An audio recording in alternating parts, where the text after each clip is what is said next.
इस वक्त की बड़ी खबर आ रही है एटा से, जहां सड़क हादसे में 3 लोगों की मौत हो गई है। बोलेरो और ट्रक की हुई है भीषण टक्कर, जिसमें 3 लोगों की मौत हो गई है। शिकोहाबाद रोड पर यह हादसा हुआ है। हादसे में 3 लोगों की मौत हो गई है, जबकि 3 लोग घायल हो गए हैं। इस वक्त की बड़ी खबर आपको बता रहे हैं एटा से आ रही है, जहां बोलेरो की ट्रक से हुई है भीषण टक्कर और इस भीषण हादसे में 3 लोगों की मौत हो गई है, जबकि 3 लोग घायल हो गए हैं, जिनकी हालत गंभीर बताई जा रही है। तीनों घायलों को अस्पताल में भर्ती कराया गया है। एटा के शिकोहाबाद रोड पर यह भीषण सड़क हादसा हुआ है, जहां बोलेरो और ट्रक की भीषण टक्कर हो गई। इस टक्कर में 3 लोगों की मौत हो गई है, जबकि 3 लोग गंभीर रूप से घायल हो गए हैं। घायलों को अस्पताल में भर्ती कराया गया है, जहां उनका इलाज चल रहा है। इस वक्त की बड़ी खबर आपको बता रहे हैं एटा से आ रही है, जहां एटा के शिकोहाबाद रोड पर भीषण सड़क हादसा हुआ है। बोलेरो और ट्रक की टक्कर हो गई। टक्कर इतनी जबरदस्त थी, इसका अंदाजा इस बात से लगाया जाता है कि इस दर्दनाक हादसे में 3 लोगों की मौत हो गई, जबकि 3 लोग गंभीर रूप से घायल हो गए।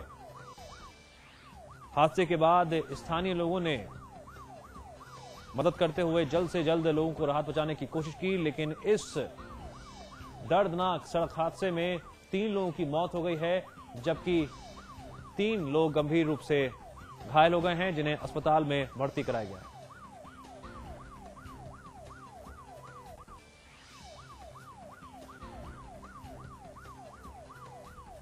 इस वक्त की बड़ी खबर आपको बता रहे हैं एटा से आ रही है, जहां भीषण सड़क हादसा हुआ है और इस सड़क हादसे में बोलेरो और ट्रक की जबरदस्त टक्कर हो गई है। एटा के शिकोहाबाद रोड पर हुआ है यह भीषण सड़क हादसा, जहां बोलेरो की ट्रक से टक्कर हुई है। टक्कर कितनी जबरदस्त थी, इसका अंदाजा इसी बात से लगाया जाता है कि इस हादसे में 3 लोगों की मौत हो गई है, जबकि 3 लोग गंभीर रूप से घायल हो गए हैं, जिन्हें अस्पताल में भर्ती कराया गया है। इस वक्त की बड़ी खबर आपको बता रहे हैं एटा से आ रही है, जहां एटा के शिकोहाबाद रोड पर सड़क हादसा हुआ है।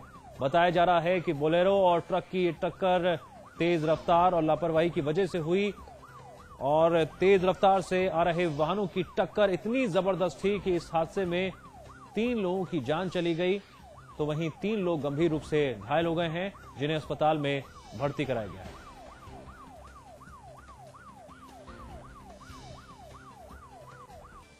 इस वक्त की बड़ी खबर आपको बता रहे हैं एटा से आ रही है, जहां पर भीषण सड़क हादसा हुआ है और इस सड़क हादसे में बोलेरो और ट्रक के बीच हुई है टक्कर। एटा के शिकोहाबाद रोड पर यह भीषण हादसा हुआ है और इस हादसे में 3 लोगों की मौत हो गई है, जबकि 3 लोग घायल हो गए हैं। बताया जा रहा है कि तेज रफ्तार की वजह से ये दर्दनाक हादसा हुआ और इस हादसे में 3 लोगों की मौत की फिलहाल खबर आ रही है, तो वहीं 3 लोग घायल हो गए हैं, जिन्हें अस्पताल में भर्ती कराया गया।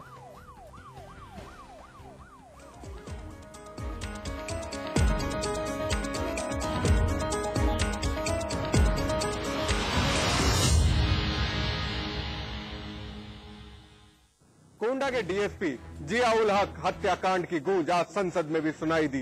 बीएसपी के सांसदों ने हत्याकांड और यूपी की बिगड़ती कानून व्यवस्था को लेकर संसद के दोनों सदनों में जमकर हंगामा किया। उत्तर प्रदेश में डीएसपी जिया उल हक की हत्या का आरोप झेल रहे पूर्व मंत्री राजा भैया के इस्तीफे और सीबीआई जांच की सिफारिश ने राज्य में बिगड़ती कानून व्यवस्था को खबरों के केंद्र में ला दिया है। आज लोकसभा और राज्यसभा में इस मुद्दे पर जमकर हंगामा हुआ। हंगामे की वजह से राज्यसभा को पहले 12 बजे तक और फिर 2 बजे तक के लिए स्थगित करना पड़ा। लोकसभा की कार्रवाई भी शुरू होते ही स्थगित करना पड़ा। प्रश्नकाल शुरू होते ही बहुजन समाज पार्टी और समाजवादी पार्टी के सदस्य गोंडा में मारे गए डीएसपी की हत्या के मुद्दे को लेकर आसन के समक्ष आकर नारेबाजी करने लगे। आयुषी और सचान के बाद सीबीआई को मिलेगी एक और उलझी हुई जांच। सीओ के जान लेने वाले कारतूस की पुलिस नहीं जुटा पा रही है डिटेल। इसके अलावा राजा भैया पे दर्ज हुए 120B के मकसद से भी पुलिस है अनजान।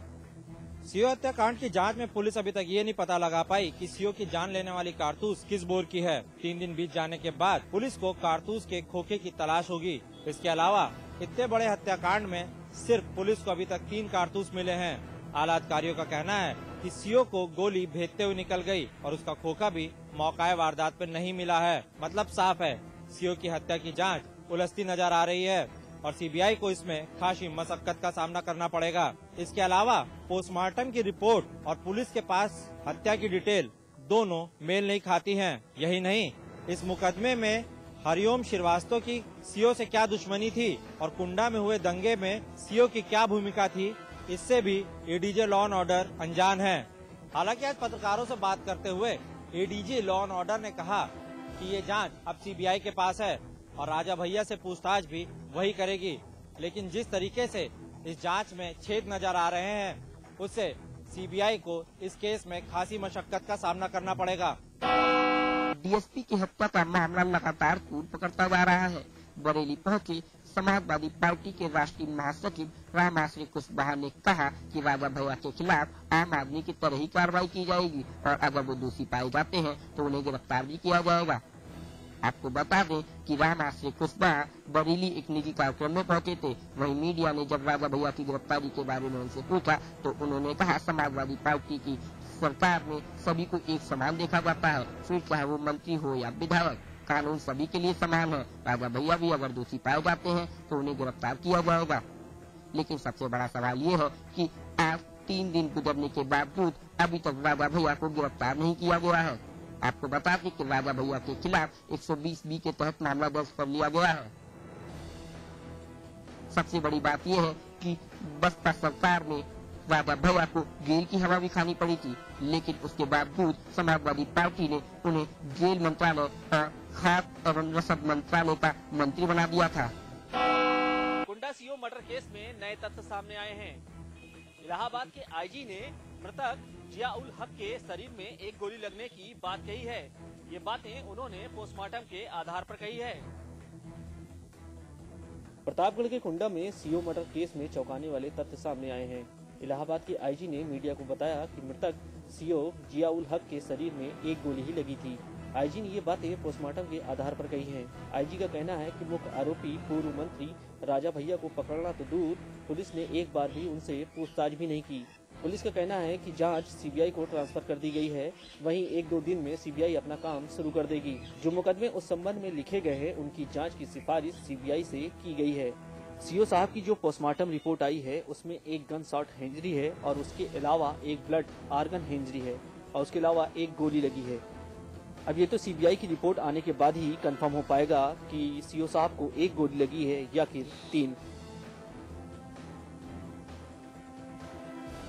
पुलिस द्वारा कराई गई जांच अब सीबीआई को ट्रांसफर की जाएगी। अब सीबीआई नए सिरे से फिर जांच करेगी। वाल्टन इंडिया इकोनॉमिक फोरम में गुजरात के मुख्यमंत्री एवं बीजेपी के नेता नरेंद्र मोदी का भाषण रद्द होने के बाद अब स्पीच के लिए आम आदमी पार्टी के नेता अरविंद केजरीवाल को न्योता मिला है। श्री केजरीवाल आगामी 23 मार्च को वीडियो कॉन्फ्रेंसिंग के जरिए अपना लेक्चर देंगे। आम आदमी पार्टी ने सोमवार रात इस बात की पुष्टि कर दी कि अरविंद केजरीवाल को वाल्टन से 23 मार्च को स्पीच देने का न्योता मिला है। केजरीवाल वीडियो कॉन्फ्रेंसिंग के जरिए अपनी स्पीच देंगे। हालांकि 23 मार्च से ही वह दिल्ली में अनशन पर भी बैठ रहे हैं। इस पर केजरीवाल ने कहा कि वाल्टन में ऑर्गेनाइजर्स से बात हो गई है, जिन्होंने टाइम मैनेज करने की बात कही है। वाल्टन इंडिया इकोनॉमिक फोरम में वीडियो कॉन्फ्रेंसिंग के जरिए प्रस्तावित मोदी के भाषण का कुछ छात्र और प्रोफेसर विरोध कर रहे थे। वहीं वाल्टन इंडिया इकोनॉमिक फोरम में मोदी का प्रस्तावित भाषण रद्द किए जाने के दूसरे ही दिन सोमवार को अदानी ग्रुप ने प्रोग्राम से अपनी स्पॉन्सरशिप भी वापस ले ली। आपको बता दें कि गुजरात का अदानी ग्रुप वाल्टन के कार्यक्रम का प्रमुख स्पॉन्सर था, लेकिन मोदी का भाषण रद्द होने के बाद अदानी ग्रुप ने अपनी स्पॉन्सरशिप वापस ले ली है। दूसरी ओर शिवसेना के प्रमुख नेता सुरेश प्रभु ने इसे मोदी और देश का अपमान बताते हुए कहा कि वाल्टन को ऐसा नहीं करना चाहिए था। उन्होंने वाल्टन में अपना प्रस्तावित दौरा भी कैंसिल कर दिया। फर्जी पासपोर्ट मामले के आरोपी आचार्य बालकृष्ण एक बार फिर देहरादून की सीजीएम कोर्ट में पेश हुए। आमतौर पर मुस्कुराते हुए चेहरे के साथ आने वाले बालकृष्ण के तेवर आज पहले से आक्रामक थे। फर्जी पासपोर्ट मामले में आचार्य बालकृष्ण की आज देहरादून के सीजीएम कोर्ट में पेशी हुई। आचार्य बालकृष्ण फर्जी रूप से पासपोर्ट बनाए जाने के मामले में दोषी हैं। इस मामले पर आज बालकृष्ण पर आरोप तय होने थे, लेकिन अब ये आरोप 11 मार्च को तय किए जाएंगे। मीडिया से बात करते समय बालकृष्ण ने बताया कि उनका पासपोर्ट बिल्कुल सही है। अगर उनका पासपोर्ट गलत था तो सरकार उसे रद्द क्यों नहीं करती है, जबकि इस मामले की जाँच तो सीबीआई की टीम भी कर चुकी है। साथ ही बालकृष्ण का ये भी कहना था कि हिमाचल में जो भी करवाया गया है वो सरकार ने बदला लेने की नीति से किया है। और वो इसका विरोध करते हैं। और अन्य दिनों की अपेक्षा बालकृष्ण के तेवर आज पहले से आक्रामक दिखे। लोकसभा चुनाव में बीजेपी और मोदी को समर्थन के मामले पर बालकृष्ण चुप्पी साध गए। उनका ये कहना है कि वो और रामदेव एक दूसरे के पूरक हैं और जो भी शख्स कांग्रेस पार्टी और काले धन के खिलाफ रहेगा उसके साथ वो हमेशा खड़े रहेंगे। लोकसभा चुनाव 2014 को आने में भले ही अभी 1 साल का वक्त हो, लेकिन उत्तराखंड की नैनीताल लोकसभा सीट में टिकट को लेकर घमासान अभी से शुरू हो चुका है। उत्तराखंड के दिग्गज नेता भगत सिंह कोश्यारी व पूर्व कैबिनेट व केंद्रीय मंत्री बच्ची सिंह रावत ने इस सीट पर अपने दावे जताकर नैनीताल सीट को अभी से चर्चाओं में ला दिया है। उत्तराखंड की नैनीताल लोकसभा सीट के लिए भाजपा के आला नेताओं में जोर आजमाइश का दौर शुरू हो चुका है। उत्तराखंड के पूर्व मुख्यमंत्री व भाजपा के राष्ट्रीय उपाध्यक्ष भगत सिंह कोश्यारी जहां पहले ही नैनीताल लोकसभा से चुनाव लड़ने की इच्छा जाहिर कर चुके हैं, वहीं अब इस लोकसभा सीट पर पिछली लोकसभा चुनाव में चुनाव लड़ चुके पूर्व कैबिनेट मंत्री बच्ची सिंह रावत ने अपना दावा एक बार फिर से पेश कर इस लोकसभा सीट को रोचक व चर्चाओं में ला दिया है। वहीं टिकट के बारे में बच्ची सिंह रावत का यह भी कहना है कि भाजपा में लोकतंत्र है, इसलिए कोई भी चुनाव लड़ने के लिए पार्टी के सामने अपना दावा पेश कर सकता है और अंतिम निर्णय तो सिर्फ केंद्रीय नेतृत्व को ही लेना होता है। नैनीताल लोकसभा सीट पर भाजपा के दिग्गज नेताओं के अभी से दावा करने से जहां उत्तराखंड भाजपा के अंदर का आपसी घमासान सामने आने लगा है, वहीं लोकसभा चुनाव में भाजपा के केंद्रीय नेतृत्व को नैनीताल सीट पर के टिकट आवंटन के समय पसुपेश में पड़ना पड़ सकता है। प्रदेश कांग्रेस में प्रदेश अध्यक्ष पद को लेकर घमासान चल रहा है। आगामी 8 मार्च को राहुल गांधी उत्तराखंड आ रहे हैं। ऐसे में प्रदेश अध्यक्ष को लेकर स्थिति स्पष्ट होने की संभावना है, लेकिन प्रदेश अध्यक्ष को लेकर प्रदेश के कैबिनेट मंत्रियों के सुर अलग अलग नजर आ रहे हैं। कोई कह रहा है हटेंगे यशपाल आर्य, तो कोई कह रहा है कि 1 साल तक हटने की संभावना नहीं है। कांग्रेस में सरकार बनने के बाद से ही लगातार यशपाल आर्य को प्रदेश अध्यक्ष पद से हटाए जाने के कयास लगाए जा रहे हैं, लेकिन तब से 1 साल हो गए हैं। यशपाल आर्य मंत्री के साथ साथ प्रदेश अध्यक्ष पद पर भी जमे हैं। वहीं राहुल गांधी के आगामी दौरे से एक बार फिर इस बात के कयास लगाए जा रहे हैं कि नए प्रदेश अध्यक्ष को लेकर फैसला हो सकता है। हालांकि कांग्रेस के वरिष्ठ नेता और कांग्रेस सरकार में मंत्री हरक सिंह रावत के अनुसार यशपाल आर्य को हटाए जाने के संकेत मिल चुके हैं। उनके अनुसार पिछले दिनों आलाकमान ने पार्टी नेताओं के साथ वार्ता कर इस बात के संकेत दे दिए थे कि जल्द ही प्रदेश अध्यक्ष बदला जा सकता है। वहीं कैबिनेट मंत्री दिनेश अग्रवाल के अनुसार जल्द ही आर्य को हटाया जाना चाहिए, क्योंकि जिम्मेदारियां बढ़ती हैं तो उसका बंटवारा होना ही चाहिए। जहां सरकार के 2 मंत्री यशपाल आर्य के अध्यक्ष पद से हटने की बात कर रहे हैं, वहीं स्वास्थ्य मंत्री सुरेंद्र सिंह नेगी के इस मामले में सुर अलग है। उनके अनुसार उन्हें नहीं लगता कि यशपाल आर्य प्रदेश अध्यक्ष पद से हटाए जाएंगे। उनके अनुसार लगातार चुनाव के चलते यशपाल आर्य को ही अध्यक्ष की जिम्मेदारी दी जा सकती है।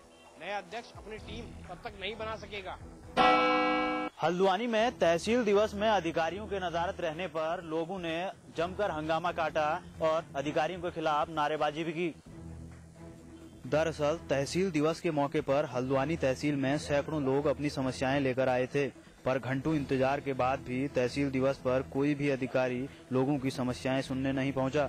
आखिरकार लोगों ने आक्रोशित होकर तहसील परिसर में जमकर हंगामा काटा। लोगों का आरोप है कि अधिकारी गरीब जनता की समस्या सुनने के लिए तहसील दिवस में आने की बात तो करते हैं और खुद तहसील दिवस के दिन गायब रहते हैं। हंगामे के बाद भी तहसील दिवस में किसी भी विभाग के अधिकारी नहीं पहुंचने से लोगों को मायूस होकर वापस लौटना पड़ा। तहसील दिवस के दिन अधिकारियों के गायब रहने का सिलसिला लंबे समय से जारी है, लेकिन अधिकारी हैं कि मानते ही नहीं। पिथौरागढ़ जिले के गढ़कोट इलाके में हो रही शादी की खुशियां उस वक्त मातम में बदल गई जब बारात से लौट रही शादी की एक बस खाई में जा गिरी। ये बस अल्मोड़ा के दनिया इलाके से बारात वापस लेकर पिथौरागढ़ आ रही थी। इसी बीच घाट इलाके के पास ये दर्दनाक हादसा हुआ है। बस में कुल 55 लोग सवार थे, जिनमें से 2 की मौके पर ही मौत हो गई, जबकि 47 से ज्यादा लोग घायल हैं। सभी घायलों का जिला चिकित्सालय में इलाज चल रहा है, जबकि हादसे में मारे गए दोनों युवकों का शव परिजनों को सौंप दिया गया है। बताया जा रहा है कि चालक का गाड़ी पर से नियंत्रण खो जाने की वजह से यह हादसा हुआ है। उत्तर प्रदेश में आपराधिक घटनाएं रुकने का नाम नहीं ले रही। हर रोज आपराधिक घटनाओं से त्रस्त है व्यापारी वर्ग। आज फिर गोरखपुर में स्वर्ण व्यापारी के साथ घटना घटित हुई। बाइक सवार बदमाशों ने असलहे के बल पर लाखों के जेवरात को लूट लिया और व्यापारी को गोली मारकर हत्या कर दी। पूर्वांचल का माना जाना जिला गोरखपुर है। गोरखपुर में अपराध इस समय चरण सीमा पर चल रहा है। आए दिन हो रही घटना पर प्रशासनिक अधिकारी अंकुश लगाने में नाकाम दिख रहे हैं। बीती रात खोराबाड़ थाना क्षेत्र में स्वर्ण व्यापारी के साथ बाइक सवार बदमाशों ने लाखों के जेवरात को लूट लिया और व्यापारी द्वारा विरोध जताए जाने पर व्यापारी को गोली मारकर हत्या कर दी, जिसके विरोध